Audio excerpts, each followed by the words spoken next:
बिस्मिल्लाहिर्रहमानिर्रहीम। अस्सलामु अलैकुम। आज हम बात करेंगे ओबेसिटी यानी मोटापा।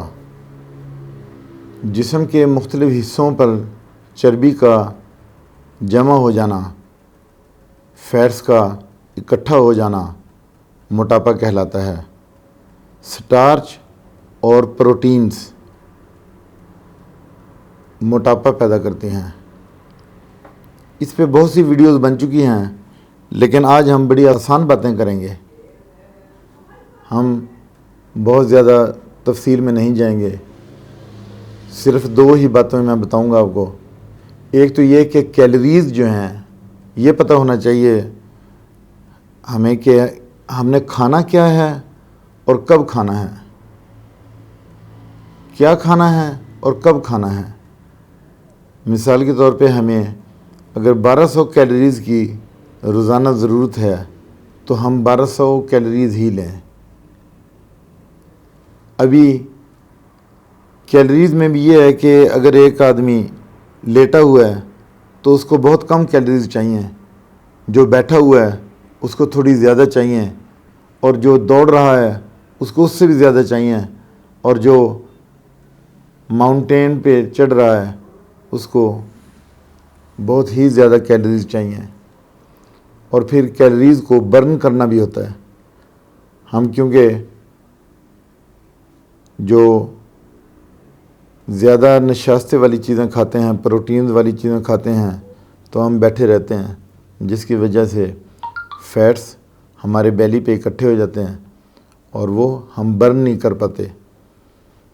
तो कैलोरीज़ एक नॉर्मल इंसान जो है वो 1200 से 2000 कैलोरी तक लेता है।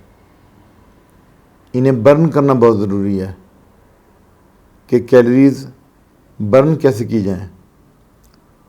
दूसरी बात कि आप जब रोटी खाते हैं तो उसमें निशास्ता है यानी कार्बोहाइड्रेट्स हैं, तो वो भी बिलाखिर शुगर में ही कन्वर्ट होते हैं, उनसे ग्लूकोज ही बनता है। जब हम प्रोटीन्स लेते हैं तो उसमें भी ग्लूकोज ही बनता है, और जब हम फैट्स लेते हैं वो भी बिलाखिर एंजाइम जब उनकी तोड़ फोड़ करते हैं तो वो भी ग्लूकोज में ही कन्वर्ट होता है। तो हमें ऐसी डाइट लेनी चाहिए कि जिसमें बहुत ही कम कार्बोहाइड्रेट्स हों, फैट्स कम हों और प्रोटीन कम हो। दूसरी बात यह है कि हमें अपना BMI चेक करना चाहिए, बॉडी मास इंडेक्स। इसे हम कैसे चेक करते हैं कि वेट को केजीज़ में लेते हैं और फिर हम इसको हाइट से मीटर स्क्वायर में डिवाइड कर देते हैं। Weight divided by height, BMI निकल आता है। और जो आइडियल BMI है ये 18 से 25 तक है। अगर 25 से 30 तक है तो वो फिर ओवरवेट में आप आ जाते हैं, और अगर 30 से ज़्यादा है BMI तो फिर आप ओबेस में आते हैं, और अगर इससे भी ज़्यादा है तो फिर ओवरवेट या ओबेसिटी का एंड है वो, और ख़तरनाक लेवल होता है। हमें अपनी डाइट पे ध्यान देना चाहिए कि हमारी डाइट में फ़ाइबर हो और खाना ऐसा हो जो मैदे में 4 से 5 घंटे तक मौजूद रहे, यानी 4 से 5 घंटे उसको हज़म करने में लगें। जब हम बेकरी आइटम्स लेते हैं या प्रोसेस्ड फूड लेते हैं तो वो फ़ौरन हमारे खून में शामिल हो जाती है, जिसकी वजह से ग्लूकोज का लेवल बढ़ जाता है, और वो फिर प्रोटीन और ग्लूकोज और ऑयल, ये सब चीज़ें फिर हमारे लिए प्रॉब्लम पैदा करती हैं। अब ग्लूकोज को वहाँ से कम करने का क्या तरीका है कि जो सेल है वो ग्लूकोज एनर्जी में कन्वर्ट होगा, लेकिन उसके लिए इंसुलिन चाहिए। तो इंसुलिन तो हमारे पास बहुत कम होती है, ख़ास तौर पे जो डायबिटीज़ पेशेंट होते हैं। तो बहरहाल खाना जो है वो फाइबर वाला लें और ऐसी चीज़ें लें जिनमें ऑयल कम हो, प्रोटीन कम हो और फैट्स कम हों। उसके बाद थोड़े से प्रिकॉशनरी मेजर्स लेने चाहिए कि हमें जो है वो कोल्ड ड्रिंक से अवॉइड करना चाहिए और प्रोटीन और जो ये फैट्स हैं इनसे हमें अवॉइड करना चाहिए। अभी हम काजेज़ जानते हैं कि आखिर वो कौन सी काजेज़ हैं जिनकी वजह से ये हमारा वज़न बढ़ जाता है। सबसे पहली बात तो ये है कि लाइफस्टाइल है कि हमारा खाना, हमारा सोना और टाइम पे ना खाना, रात को जागना, दिन में सोना, और फिर ये आर्टिफिशियल चीज़ों का ज़्यादा इस्तेमाल जैसे कोल्ड ड्रिंक्स हैं और उसके बाद मेयोनीज़ है या कुछ केचप्स हैं, इन सब का इस्तेमाल, बर्गर, शवारमे, ये सारी चीज़ें मोटापे की तरफ ले जाती हैं। और फिर उसके बाद ये रॉन्ग फूड भी कहलाती है, यानी जो चीज़ें आपने ये खाई हैं और जो मैंने बताई हैं ये रॉन्ग फूड है सारी। फिर उसके बाद हम क्या करते हैं कि अभी आपने देखा कि हमारे अंदर ये जो बलगम पैदा होता है, इसकी क्या वजह है कि हम ठंडी चीज़ लेते हैं, फिर गर्म चाय ले ली, फिर ठंडी बोतल पी ली, फिर कोई गर्म चीज़ ले ली, तो ठंडा गरम हम लेते रहते हैं, जिसकी वजह से स्पूटम पैदा होता है।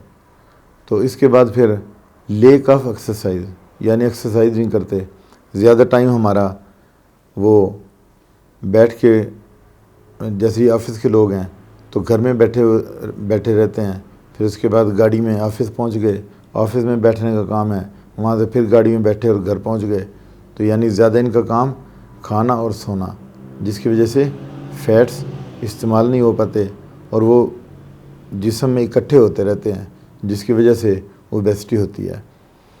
फिर उसके बाद ये है कि एक्सेस ऑफ प्रोटीन, स्ट्रेस सबसे बड़ी वजह है मोटापे की। स्ट्रेस की वजह से मोटापा होता है। और फिर कैलोरीज़ का ज़्यादा लेना और उनको बर्न ना करना, यानी हम कैलोरीज़ तो ले लेते हैं लेकिन हम उन्हें बर्न नहीं कर पाते।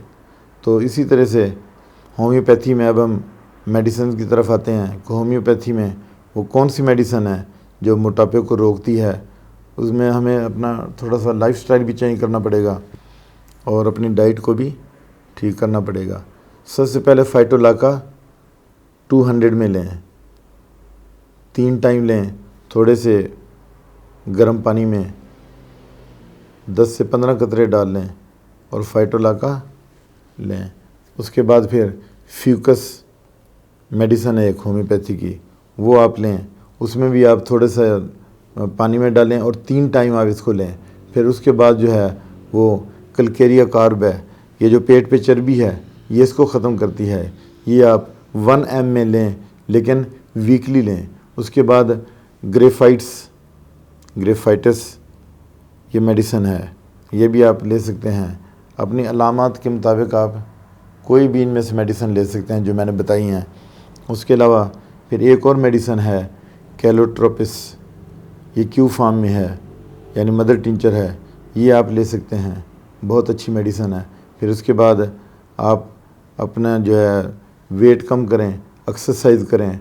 और काली बाइक एक है मेडिसिन, काली बाइक, वो भी आप ले सकते हैं। लेकिन इसमें यही है कि आप जितनी कैलोरीज लेते हैं उनको आप बर्न करें। इसके साथ ही मैं इजाज़त चाहता हूँ। अल्लाह हाफ़िज़।